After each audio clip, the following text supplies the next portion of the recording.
Your Partner in Success Radio is a free business podcast with host Denise Griffitts. It's all about great stories, conversation, and context to help you move your business and life forward with actionable tips and advice from her guest experts. To listen and subscribe, just find us on iTunes, Google Play, or wherever you consume your podcasts.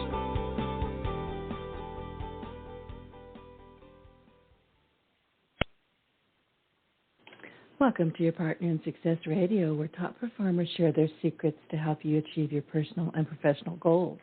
I'm your host, Denise Griffitts, and together, along with my incredible guests, we bring you inspiring and actionable insights to take your life and your business to the next level. This podcast is ranked in the top 2% globally, which makes it, in my opinion, a must listen, but honestly, it's all because of my truly fascinating guests. So let's dive in. And my guest today, Kelly Lovell, is a globally recognized expert in global, that's an important word, pay attention, global impact strategy, and a serial entrepreneur with an impressive track record of over, I think she said 20 prestigious awards. One of them you're going to recognize. I'll tell you right now, you're going to recognize it. We'll ask her about that. And her passion lies in bridging the gap between formal education and the dynamic skills that are demanded in the modern workforce. Her extensive knowledge and experience have made her a highly sought-after speaker and an invaluable advisor to organizations across the world. And she joins us today to discuss the skills needed for the future of work, again, an important topic that we're talking about, and the challenges faced by young talent. We're going to explore emerging job fields that offer exciting opportunities and examine how digital innovation is reshaping career pathways and skill requirements. Kelly, good morning. Welcome to Your Partner in Success Radio. I'm really looking forward to this conversation. Thank you so much for having me, Denise. Well, listen, I introduced you a bit, but do me a favor, if you will, and kind of introduce yourself to the audience, because I know I missed some important things there. Well, actually, I think you did a beautiful intro, so thank you for that. And I look forward to having this conversation with you, as these are topics that I'm quite passionate about, and hopefully will create some value for our listeners today. In my own words, I would say that I'm passionate about building bridges of opportunities between sectors, generations, and innovation. So I've always worked at the nexus between public and private sector, and that tapping into that bright emerging group of your under 30 next gen leaders, and really helping both sides of the equation, helping public-private sector stakeholders build education entrepreneurship policies, youth-led innovation programs, and recruitment or talent strategies that can engage and retain that next generation and tap into the passion and innovation that they have. And then the reverse of that, helping young emerging change makers access the future skills, education, resources, mentorship, and platforms that they need to foster their talents, accelerate their ventures, many of which, because of the theme of this generation, are social impact ventures that are making a more inclusive and sustainable world. And so what you'll notice in a theme when we talk about these projects and some of the points of intersection is the theme that everything kind of carries through is purpose-driven. This is a generation that's mission-driven, that cares about the state of the world. And so over the last 5 years, a lot of my work has actually been focused around the United Nations Sustainable Development Goals. What is the role of global youth, the largest generation in history, youth generation in history? What is their role in accelerating and achieving the UN SDGs? And most importantly, how do we build spaces for collaboration and intergenerational innovation so we can create solutions that last? So inclusion, innovation, impact, those are the 3 I's that I'm passionate about, and am excited to dive deeper into that with you today. Terrific. And you mentioned a word that I was going to actually bring up, which is intergenerational. I think from my experience and from, talking with people around the globe, that there's some, I don't know that misunderstanding is the proper word. I think different generations really don't know how to deal well with each other, and that's what you're here to help with. Yes, well, I find that it's always like leaders of tomorrow versus today, and we see a lot of friction and tension between generations when each of us have keys that the other requires. So current generation, more seasoned executives and mature leaders have the experience that comes with being around the block a couple times. They have what we would call perspectile experience and wisdom that only comes from experiencing things firsthand and seeing things play out and knowing the pitfalls of strategies and why something works and why something doesn't. What the new generation offers, though, is that creative energy, understanding of innovation and technology and how the new world and new economic systems are affecting the way we work and live, how they can be leveraged to transform and solve some of the challenges that we face. So each of them kind of bring a different perspective, and together that's where the magic really happens, where this, each one kind of walks away with reverse mentorship in some sense, but also kind of filling that circle of perspective to get both fresh, unbiased or unjaded eyes on how technologies or tools can be used on a challenge that might have been ingrained or kind of learned from a different generation to be just the way things are, where that other generation could add the cautionary elements and considerations on how do you actually make it work in society? What are the needs that we need to do to make technologies and innovations fit within the constructs of our social and political systems and what have you. So what I like to do is create bridges, not to isolate and say one has it all, but really understand that we're co-creating this future. The next generation is going to be when we're talking about the UN Sustainable Development Goals, the next generation is already within the workplace and will soon be in middle management and most certainly will be in leadership roles by that year 2030. So they will be leading or having to continue the decisions that we make today. So if we don't involve them in those conversations, if they don't have participation equity in the solutions that we're creating, in the decisions that we're making, then we're setting ourselves up for failure, for rebellion and resistance and broken communication gaps when we reach those tiers and transfers of power happen. That makes sense. Kelly, I have to ask you, what inspired you to pursue this passion? And I'm not going to even call it a current career. It's very definitely a passion with you. How did you get started? Thank you for that question. And yes, it is. This is my life's work, something I truly am driven by purpose and passion for.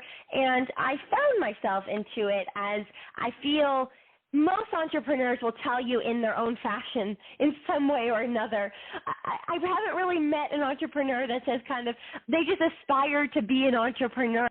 I really believe that leadership at its core is initiative.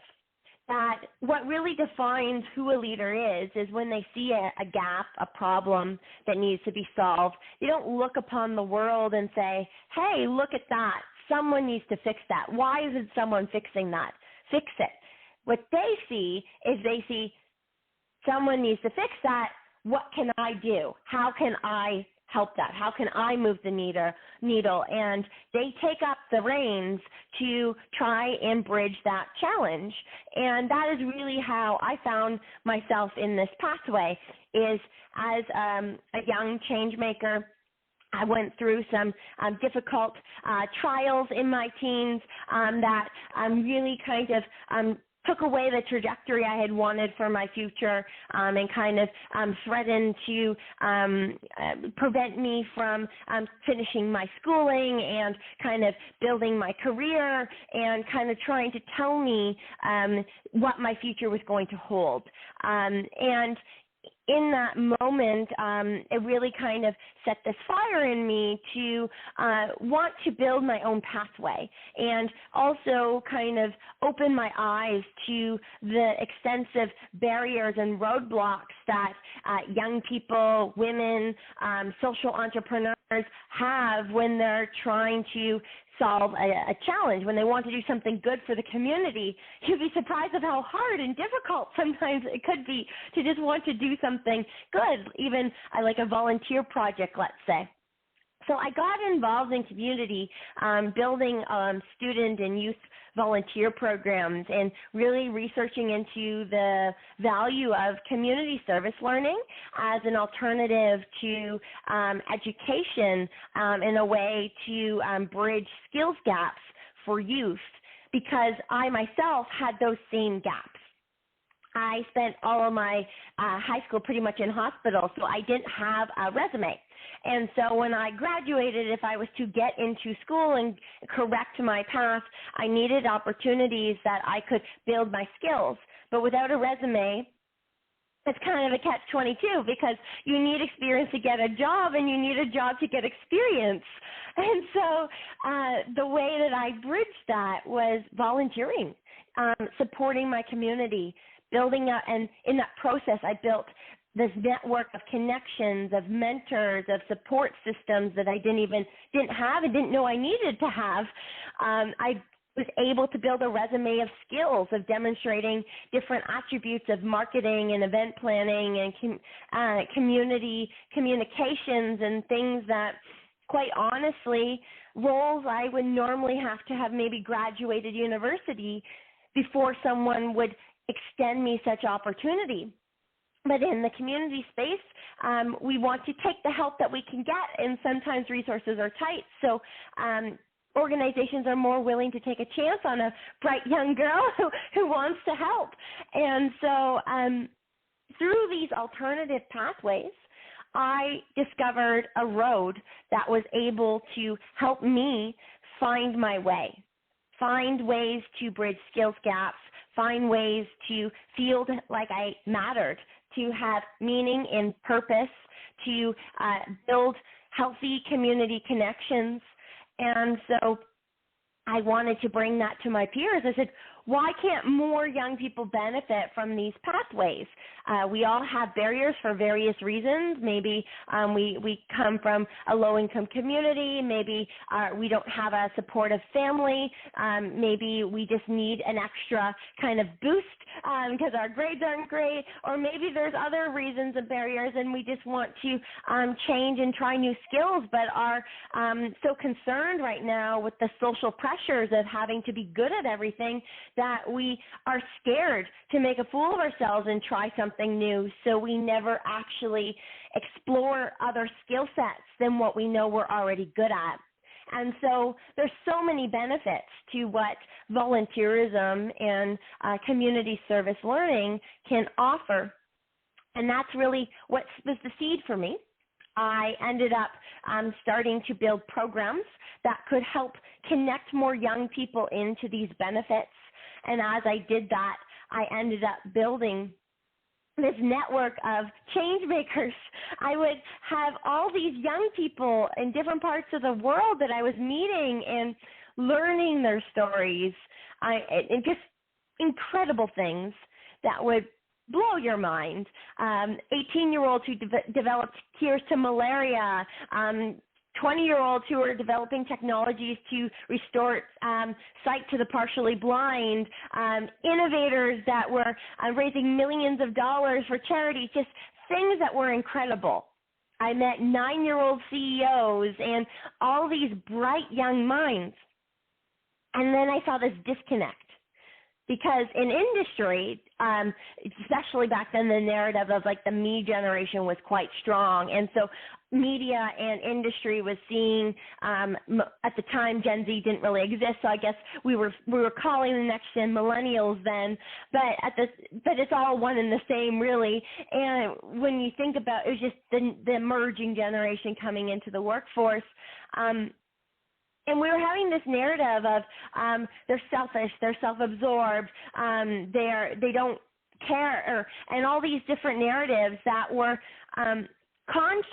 contrary to the young people that I was meeting, these bright young innovators who were literally creating solutions that could transform communities in our world. And that inspired me to build a bridge, my first bridge. How do I change the narrative? How do I help these governments and organizations and employers and media see the potential that I'm seeing, the goodness that I'm seeing, and how that goodness could be harnessed in new ways that could actually solve a lot of the challenges that they're looking at. And so the next phase of my journey was I went into media on building youth impact productions, on helping to share those stories in more concrete ways, build educational resources and programs that could foster their skills and help connect these bright young innovators in with various organizational support networks and resources, and helping companies and governments in the process understand the needs, the desires, the drivers of this generation, as I had all this firsthand data working with this network. And that's kind of, as it kind of hit to a point, by doing this work, I ended up growing a network of young people. At the time, my first mark was about 60 countries. This vast network of the brightest young minds you could think of, and so I became somewhat of an expert for governments and brands to tap into that talent, to understand and work and collaborate with that talent, and that really kind of started the pathway to what would eventually become Bridging the Gap Ventures, my organization that specializes in intergenerational and interactive or inclusive programming that specifically creates these edutainment-style activations that bring leaders of today and tomorrow together to solve our world's most pressing problems. So each step in my journey leads me to another evolution or level of becoming the social entrepreneur that I am. And in the process, I founded a lot of companies and projects that have, at this point now, have upskilled more than 5,500 young people in over 170 countries. And that's just within the last 3 years during the pandemic alone.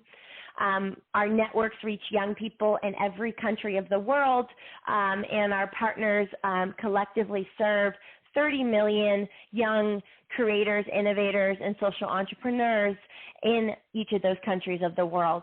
So we've built en masse this single streamlined access point that can not just mobilize, educate, and equip the next generation to carry that torch and trust that they'll be able to continue with these inclusive and sustainable solutions that our world needs, but helping governments and brands tap into that innovation and creativity in a very concrete and tangible way that is received by the generation and co-creates solutions. So that's just a shorthand. It's a long journey, but I think in general, most of our journeys are, if we are purpose-driven, we follow the pull in our heart to continue on a path one step at a time, following where that journey takes us, with usually a common theme of building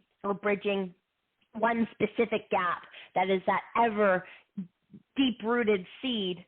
And I think for me, that's the future of education and work. How do we educate not just the next generation workforce, but just in general our world to be prepared for the emerging economy spaces and innovation that's rapidly coming to our experience. That's amazing. Kelly, I have a couple of questions. One is, what are some of your biggest achievements or accomplishments so far, and how did you achieve them? But more than that, if you don't mind sharing, what is your age? Yes, so I am a top 30 under 30 sustainability leader. I would say some of my biggest achievements.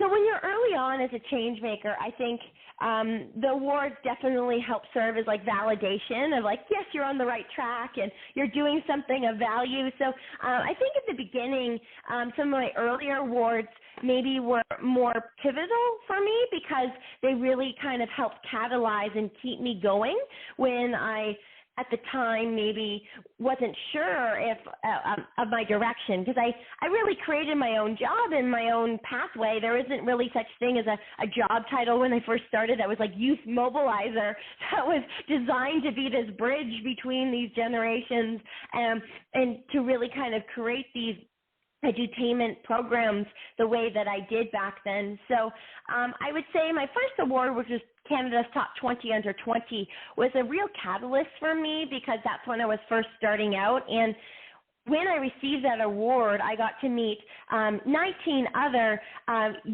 bright young minds who, like me, were mission-driven. And it was in those moments when we sit around in the circle and we're sharing our stories and they're sharing their work.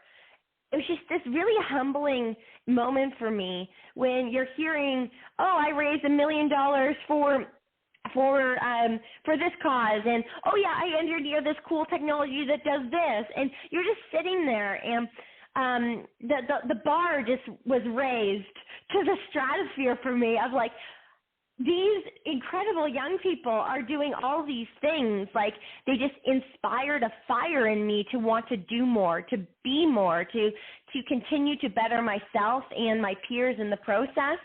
So that's a very special award for me because I think it really not only served as validation for my work to continue on that path, but gave me an insight into the minds of other young change makers in a way that helped create a new drive and fire to want to share their stories, to create opportunities for them.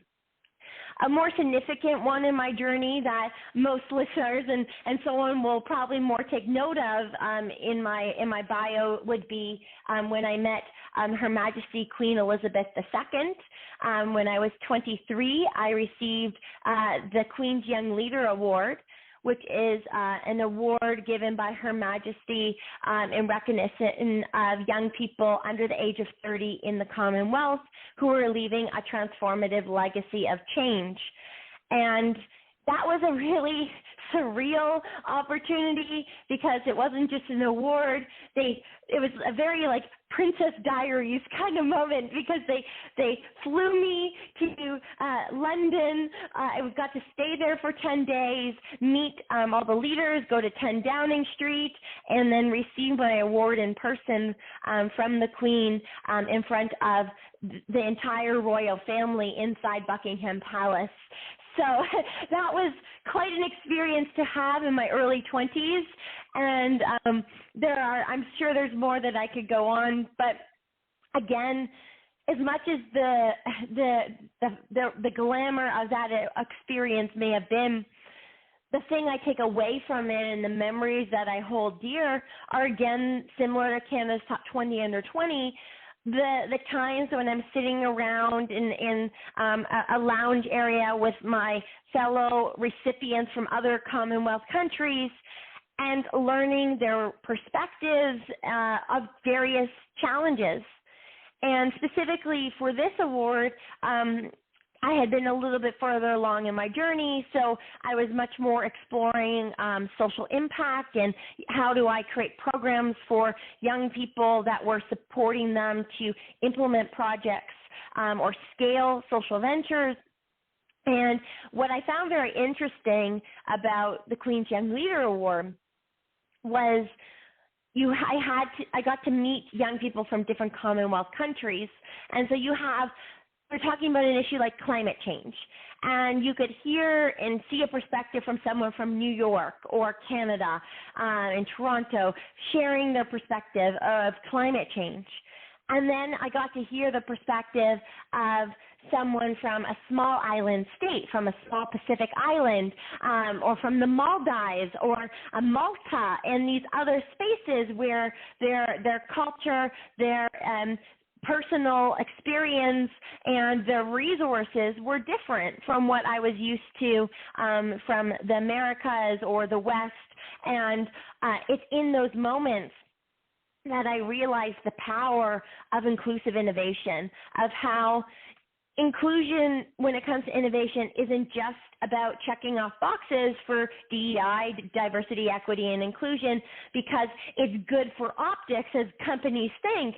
It's good for the actual innovation itself, because when we have different lived experiences in diversity of thought, we come up with more lasting and fitting solutions to the challenges that we're seeing, because we innately have biases based on our perspectives or lack of experience when it comes to addressing climate change in the Maldives. If someone was to do that without actually having to see it every day and experience it, they're not going to see the same root causes and contributing factors the same way that someone's living and breathing it.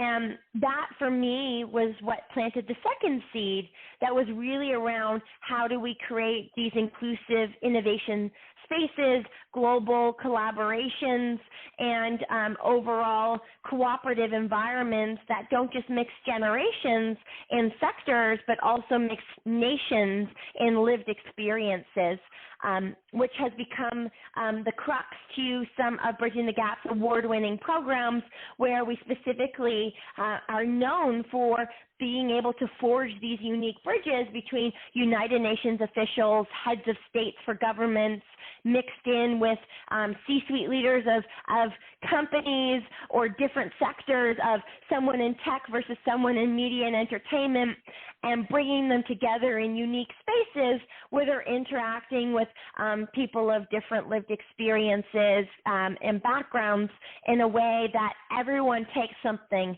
from that experience. Everyone walks away with learning something new, and everyone creates inspired solutions that together fit both the global challenges that they're addressing with localized approaches to those challenges. Understood. So, Kelly, what are some of the major challenges that young talent faces in the widening skills gap and in their education? And listen, I agree with you. I think a standardized education has probably damaged, I don't know that you said this, I'm going to say it, has probably damaged more people than it has helped. But that's just my opinion. So the challenge that we face right now is we have to understand that the education system that is currently here, it was built for a different economy and an older system of living. And so it's not to say that there's one specific fault to another. It's more understanding the fact that we're now trying to fit a square peg into a round hole, that our new economy, with the rapid evolution of technology and the globalization, the access to information, all of these things are changing the way we work, live, and think. It's also changing the way that we see ourselves, how we interact with people, and it is in some sense also changing our capacity for knowledge and wisdom, with that being said. And so the skills that we need are changing, naturally so, but our education systems right now are a little too rigid to allow for the rapid evolution that our economy is facing. So it's kind of like the tortoise and the hare, right? You have one going at one speed and one going at another speed, and it's not to kind of harp on one system or another, but it's to understand the essential root cause of the issue is that we're learning outdated skills. And what's happening for specifically this younger generation is they are experiencing the consequences of that when they go to university for 4 years, learning skills that by the time they graduate university, the coding languages that they've learned, the systems of thought, all of the tools and technologies that they learned, in some cases are already outdated by the time they enter the workforce. Because I'll give a very tangible example that really kind of helps put this in perspective.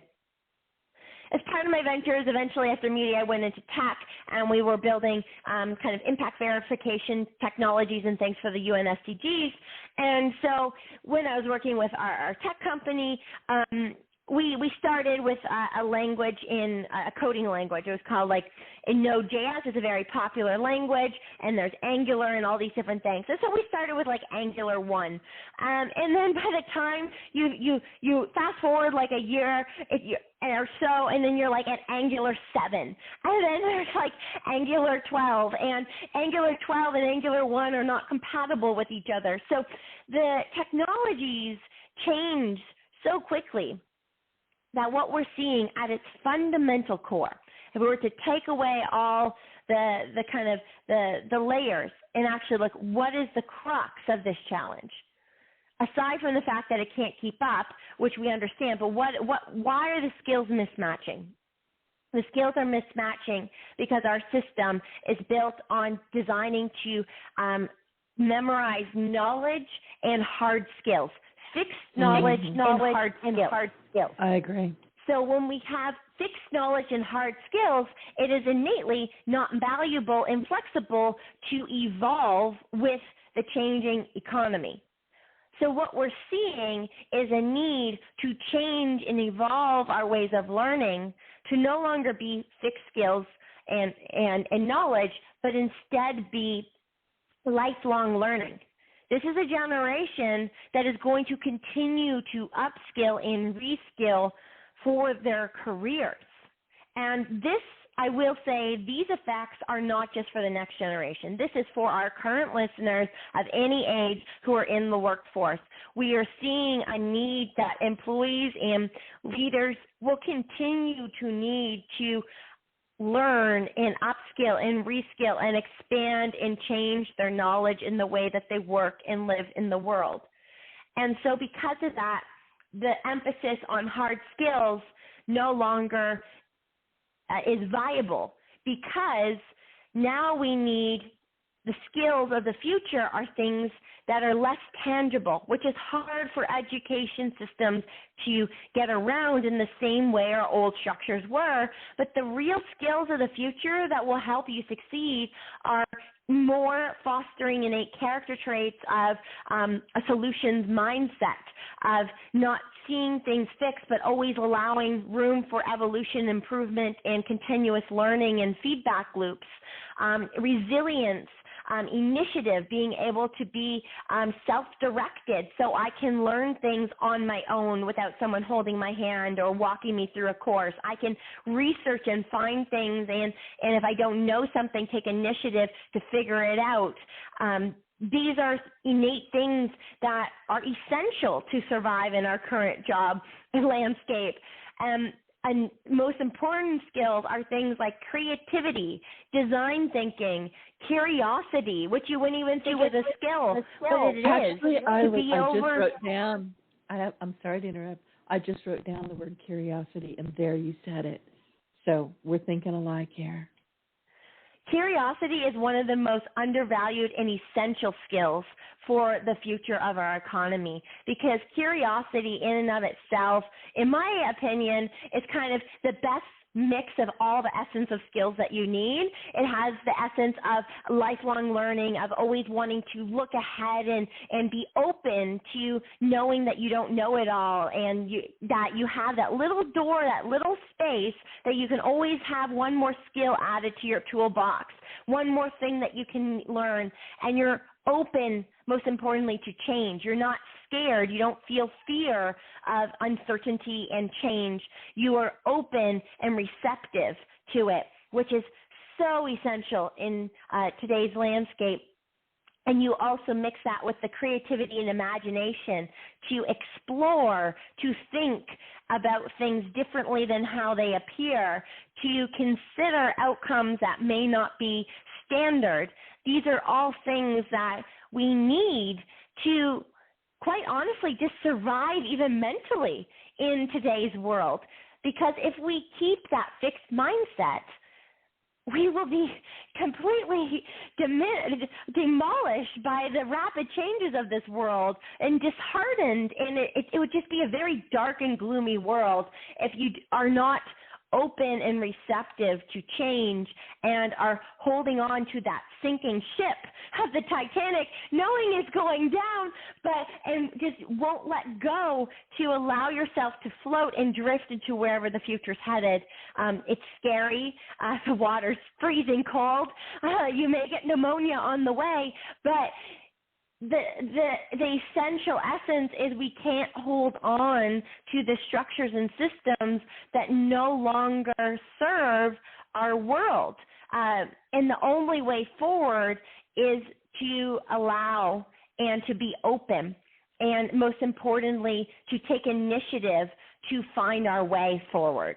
And that initiative to find our way forward in and of its core is deeply connected and tied to that lifelong learning, that ability to know that there's always space to learn something new, or to not know it all, and to allow space for the unexpected, the unanticipated, the new, the different, and then that in of itself opens up the spaces that we need for conversations across the board of inclusion, of sustainability, of innovation and creativity, and all these other things that we've been discussing. I love this. I'm scribbling down notes like crazy.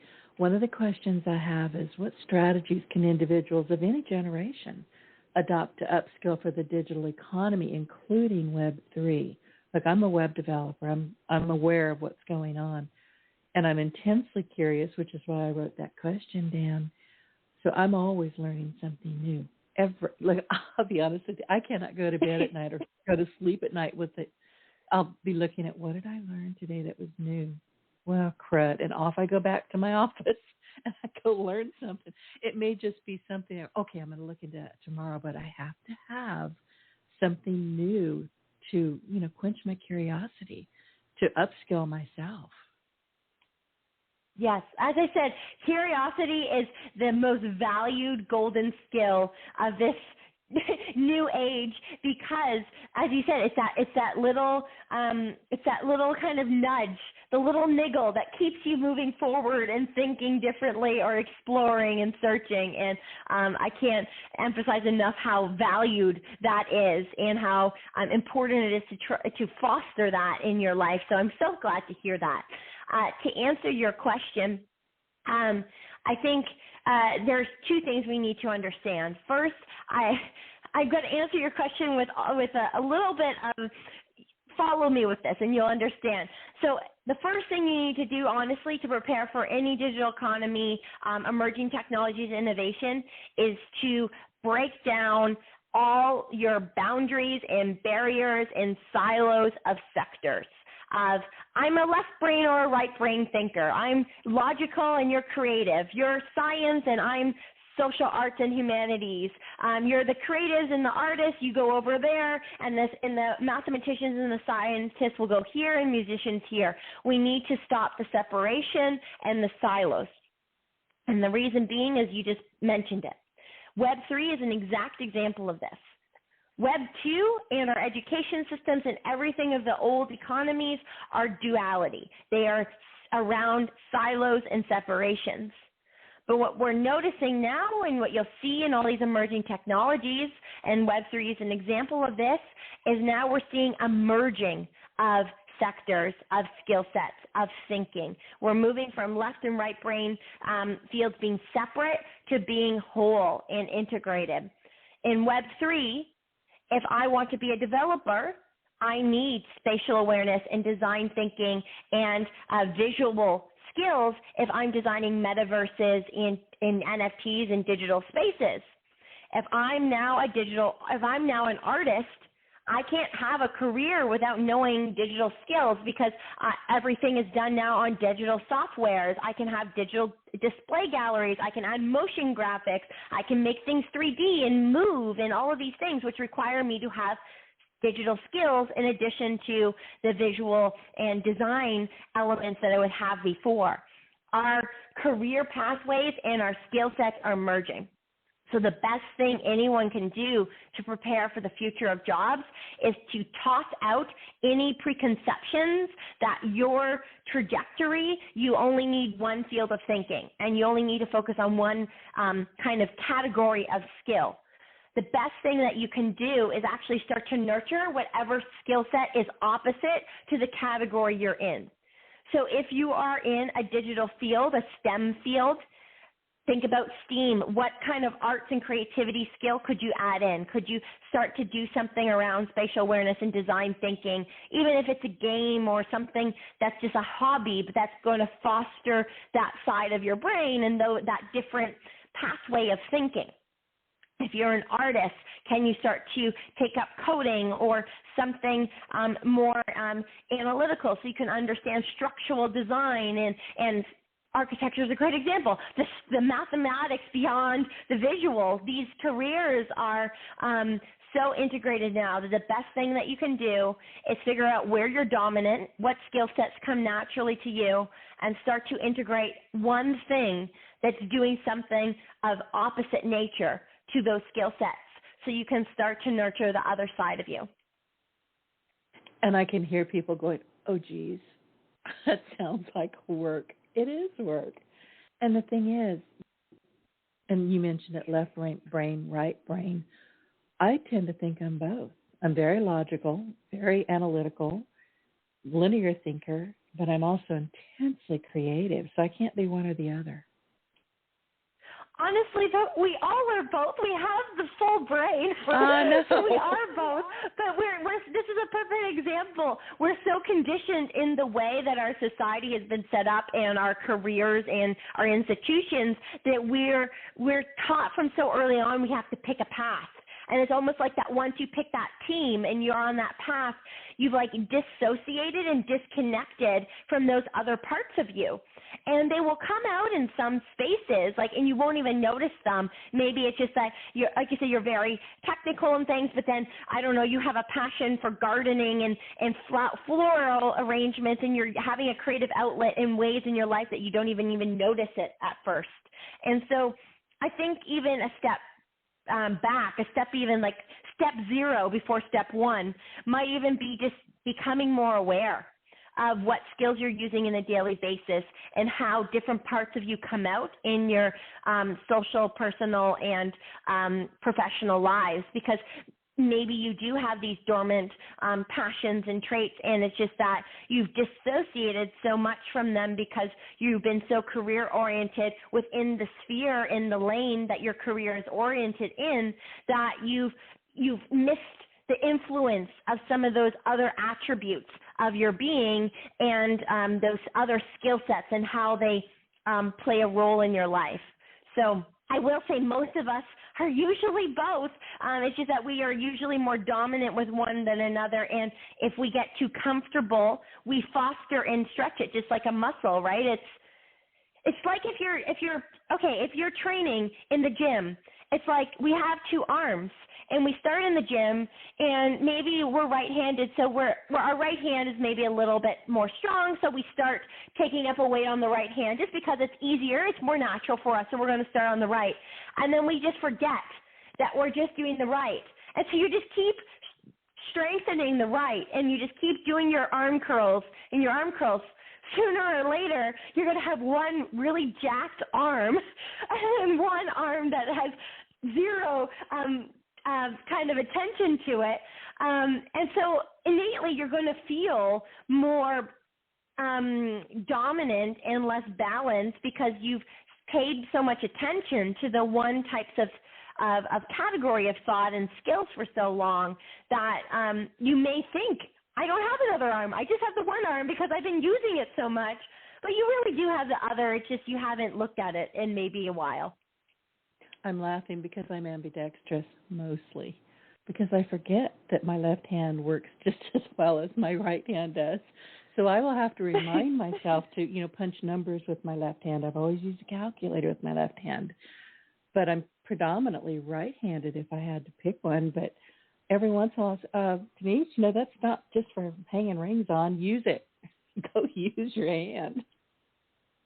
Yes. And with that being said, and I want to also emphasize for our audience that we're talking about schools of thought and overall categories of skills. It does not mean that you have to love every single thing. Like if you're not everyone is a visual artist and can draw amazing portraits. I'm not saying all of a sudden if you're not good at drawing portraits, like start to take up your sketching skills and you have to master it. There's so much variety in the category of skill. Like for instance, I'm a very visual person and I'm a very creative person. I can be very analytical, but I prefer, and my favorite subjects in school growing up were actually the reverse. There was science and math, and I specifically never fit in because I love science and math, but I had such a creative spirit that the science and STEM groups didn't feel that I belonged, and then my creative groups didn't feel like I belonged either. So I was just kind of the odd one out. But what I will say is, with that being said, like I practice different skills. I learn code code to enough that I understand the way of thought of database design and data analysis and things. That doesn't mean that I have to love Excel and torture myself creating extensive Excel formulas just because I need to practice something that is different from my natural default. So I just wanted to just emphasize that it's a category of thought and skill. It does not mean you have to specifically work on a skill that you're terrible at or just traits that doesn't bring you very much joy. Or you can outsource. Emphasize that piece. I mentioned exactly. I'm a web developer and I have a team. I really do, but I'm smart enough and I know enough I can ask them to do precisely what I need, and I can do it all myself. I don't want to. I shouldn't have to. I have a team, but they are in it all day, every day. They're learning skills that I've already, as you mentioned, forgotten. But I know I'm smart enough to say, okay, I need this, and this is the way I've done it. Can you give me any better ideas? So yeah, we have to stay on top of what we know and what we don't know, because we don't know what we don't know anymore. We just don't. And a really easy way to do this as well, especially for anyone who's listening who's in management or a leadership role within their company, is actually, honestly, you should take an interest in your team and actually just learn from your team of just starting to understand the way they approach and think about things. So when you have a task, like you said, you don't need to do it. You have a team, but you understand enough to be able to, one, give them the support they need when you're assigning them tasks because you understand enough about what they're doing to be able to articulate your, let's say, your market requirements into technical requirements or what have you. But in another way is also just having some conversations sometimes, like let's say you're in the tech department and then we bring in the visual designer who's doing the UX, UI, and kind of the marketing element, and just kind of asking them, how would you approach this? Or how do you see this? Tell me and just like having a conversation with you, or like what are you seeing right now in the industry like that's interesting and new? What is your perspective on AI? How does this affect you? Like honestly, we can learn so much by even just looking into other people's minds. And I mean that with like a very positive, good intent behind it. I don't mean like psychoanalyze them, but just understanding and just for a minute, just trying to see the world or a work project through the eyes of someone who innately has different dominant skills and default mindsets isn't great practice as well to stretch that muscle without having to go as deep maybe as, like I said, mastering a skill that's counter to what you're used to. Exactly. I learned a long time ago by accident, I suspect, that even though I can do every single thing I ask them to do and I keep up on it enough to know that things have changed, I was also the bottleneck. Because I had my own ways of doing things. I'm a little bit pig-headed. And I would just say, okay, do this, thank you very much. They would do it. But eventually I thought, I'm not getting any feedback. So I set up calls with each one of them and say, listen, I know I actually hired you for this particular part of my team because you're better at this than I am. What can you tell me? How can you share information with me? How can you help me? And then how can I help you? Bottleneck broken permanently. So my point is get out of your own way and get curious. Yes. Denise, I couldn't have said it better. Honestly, you just also underscored another skill that's kind of what we'll call these the silent skills, the skills that are so necessary, but they're so right? Yeah. You don't even think of them as skills. As you just pointed out, another one around humility, of always leaving that room that someone in your team can be better at something than you, and you respect and honor that to a point that it actually helps foster deeper wisdom and knowledge for yourself by creating the space for someone to teach you, to allow them to show you a different way of going about something. And honestly, I think if more leaders had that approach, so many bottlenecks and actually even productivity and cost savings could happen, because there's so much right now of institutions resisting change to a point that they're using outdated systems and ways of doing things, and just because they're comfortable with having done it for so long, and this is the way they've always done it. But that may have been at one point in our time, we used to manually have human calculators, that their entire job was to calculate math problems and numbers and crunch numbers for a company, and then comes along the calculator. So all because of the way they used to do it. I saw a slide rule in a glass case the other day, and I laughed. See? Oh, my God. So all because that's the way we used to do it and have a human calculator. It's long, it's tedious, and there's human error, but we can continue to do it that way if it makes the CEO feel better. But if we were open enough and we're humble enough to have the humility to think that we might not know it all, that there might be a better way of doing this, then lo and behold, there could be this brilliant calculator that saves your company money, time, reduces your staff costs. There's so many other things that benefit could have been there if we were just open to allowing someone else to show us a different way. And so I think that in and of itself is an important skill and character trait for our changing world. It is, and I have to mention this. This is several years back. I was in a furniture store that has now gone out of business, and they were looking up something for me in their computer, and I'm standing at the side, and I said, "Is that MS-DOS?" It was. They're out of business. Go figure. Yes. So that it's really around, as I said, it's about changing with the times, and those who resist change, and we're just holding on to something that we know is an inevitable shift. And so the sooner we learn that we don't know it all, that we can't know it all, and that's not a default or anything to say about our intelligence, our potential, our skill sets. it's impossible to know it all in a time that we have technologies that did not exist when we apparently learned it all. It's impossible to know it all when there are jobs that we don't even know yet exist. We don't know how things are going to change. We can't know what the future holds because we've never been at this point before. And so when we come with that attitude of curiosity, so we replace the fear of that change and that unknown with a curiosity to explore and consider new possibilities. And we mix that with a humility to acknowledge the fact that we will have gaps in our knowledge and skills, and then have the lifelong learning or the initiative to want to fill those skills. Those are the essentials for the emerging economy. And what's so beautiful about that is they're also so equalizing, because everyone from any part of life stage of any part of the world can foster those skills and those mindsets, because it's their mindsets, their character traits.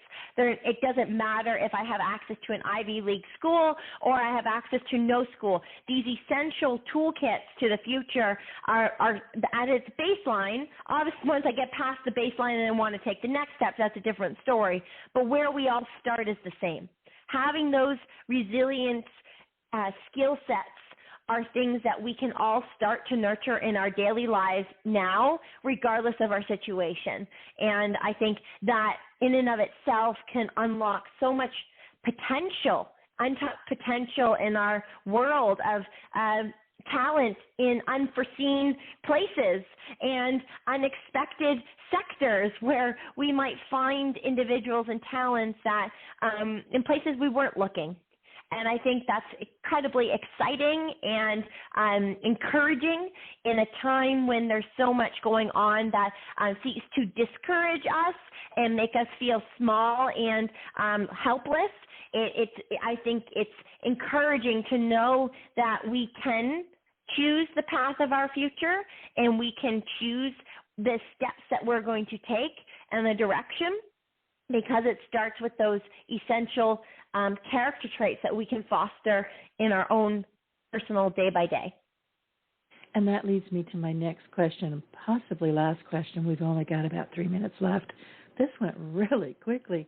But my question is, which emerging job fields right now are offering really promising opportunities for the future? Where should people be looking? Yeah, so you mentioned Web3. One thing that I would say that is a little bit more concrete within that, because I know Web3 is a big category and people have different opinions of it, but overall I will say my definition of Web3 is just new integrated technologies of the future. So Web3 does not mean and directly mean crypto. It can mean a variety of integrated new web fields, including metaverse, blockchain. There's a lot of other facets to Web3 that people don't think about. So one of the emerging fields that I think is very promising is actually 3D design. So there's so much you can do with 3D design when you're looking at now company websites and products that they're going to be having, like virtual 3D shopping experiences, when you can use it in marketing, consumer markets, but then metaverses, arts galleries. You can get into digital architecture and starting to make kind of virtual environments. It's very transferable skill that will cross-cut most industries, and there's very little talent right now in that field.